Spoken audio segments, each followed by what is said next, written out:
বাংলাদেশ যেমন কারো নিরাপত্তায় হুমকি হবে না, তেমনি বাংলাদেশের জন্য নিরাপত্তার হুমকি হয় এমন কিছু সহ্যও করা হবে না। ঢাকায় নর্থ সাউথ বিশ্ববিদ্যালয়ে আয়োজিত বাংলাদেশ ভারত সম্পর্ক, প্রত্যাশা, প্রতিবন্ধকতা এবং ভবিষ্যৎ শীর্ষক গোলটেবিল বৈঠকে একথা বলেন পররাষ্ট্র উপদেষ্টা মোহাম্মদ তৌহিদ হোসেন।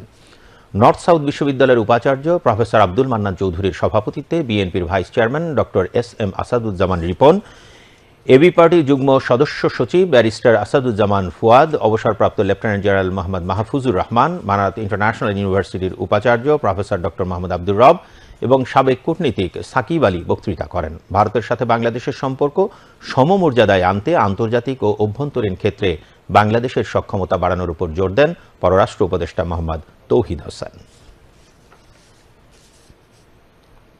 আমরা কারোর জন্য থ্রেট না, আমরা কাউকে আমাদের জন্য থ্রেট হতে দিতে পারি না। আমার বিশ্বাস যে ভারত এই পরিবর্তিত পরিস্থিতিতে এই সরকারের সাথে বা বাংলাদেশের সাথে সম্পর্ক কিভাবে এগিয়ে নিতে হবে সেটা তারা অবশ্যই উপলব্ধি করবে এবং হয়তো করছেও ইতিমধ্যে, এবং তারা সে অনুযায়ী এগোবে বলেই আমি প্রত্যাশা করব।